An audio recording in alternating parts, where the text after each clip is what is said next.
So welcome to the Kazual Bartender, and as the name implies, in a laid-back setting, I'm going to teach you a little bit about the classic vintage craft cocktails, the history behind them, and what it takes to make a perfect craft cocktail at home. Now, I'm not trying to dissuade any of you from actually going out and paying $12 to $13 for a craft cocktail. I definitely think you should go out and see as many different bartenders as possible, and just watch their technique, what kind of love and energy they're putting into creating your cocktail, and the visually pleasing piece of art that gets placed in front of you to enjoy with the eyes and then with the mouth. The perfect cocktail is all about balance. Good job.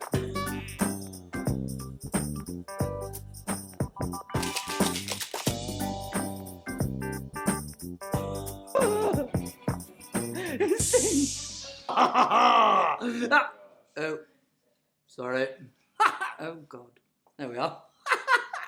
Today on the first episode, I will take you through some of the tools you'll need to follow along and begin making these amazing craft cocktails at home. If you don't have any of the tools, you can easily find them at places like Bevmo, Total Wine, Target, Bed Bath & Beyond, and I've gotten a lot of my stuff from Amazon.com. So, let's start. First thing you need is something to mix the ingredients with. I like to use shaker tins like these.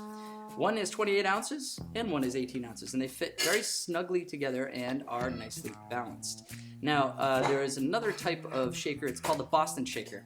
Now that you won't find the smaller shaker tin, you're going to find an actual pint glass. So whenever you have the large shaker tin and a pint glass, that's called a Boston shaker or the Boston glass. The reason why I don't like really using those so much is that the weight of the glass is usually more than what the tin is. So as you're shaking, it's uneven, it's unbalanced as you're shaking. Over time, it's just going to really, do more damage to your body. And why not just shake with a nice balance? Another type of shaker that they have is something called a cobbler shaker. Now the cobbler shaker starts off somewhat like this large shaker tin right here, except right about the top, it starts to buckle in a little bit, nice smooth curves up to the top. And on the top, there's usually a little cap. And in that cap, there are little holes, so you can actually strain the drink straight from the shaker with the cap still on it. And there's one more type of shaker, it's called the Parisian shaker. This one actually doesn't have that little cap and the strainer on the top. It just has those nice, beautiful, sleek lines, just like a woman's body.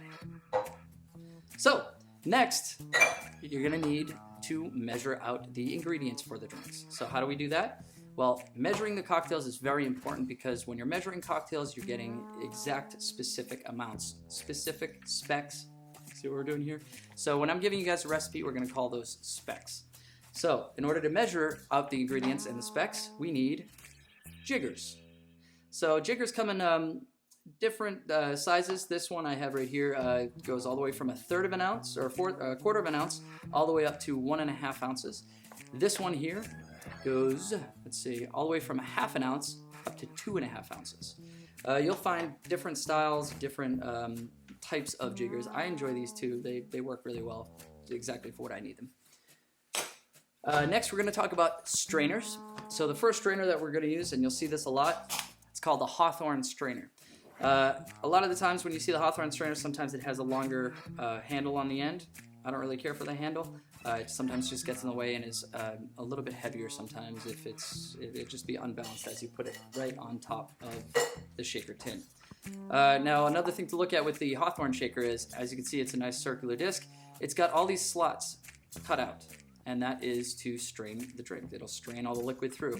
Another thing to look at on the back, you'll see that it's got this coiled spring.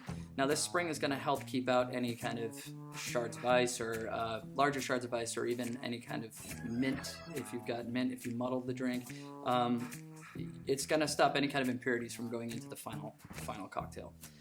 So that's the Hawthorne strainer. Another thing to point out with the Hawthorne strainer, when you're using it and you have it on the top, you're going to hold the shaker like this. You're going to have one finger on that little black rubber part.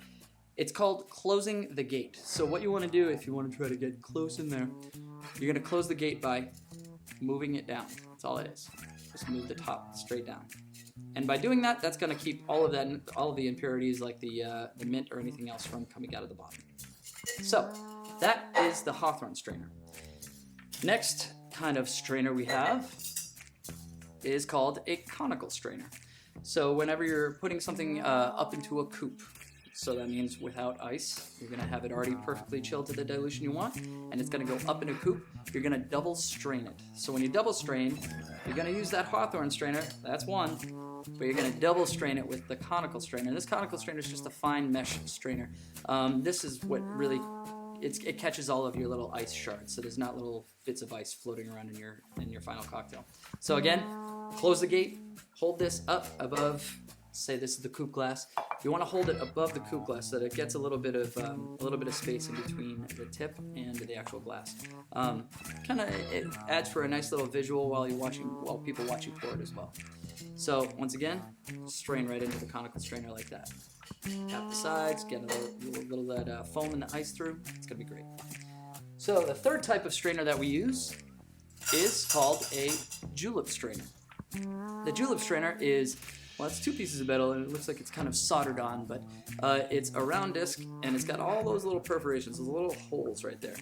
These are good for, well, it's called a julep strainer. Yes, you guessed it, a mint julep, or really anything that we're going to be stirring.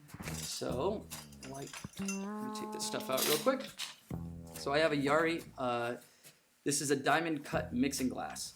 So anything that I'm straining or anything that I'm stirring, any kind of aromatic cocktails, will be made in this Yari mixing glass. If it's already made if it says in the specs to make it in the double old fashioned, you just got to make it right in a double old fashioned. Otherwise, you can use this. So Manhattans, martinis, really anything like that. The mint julep. So basically, what you do is this sits and rests right inside on top of all of the ice that you have in there. You just hold that in and you pour straight from this.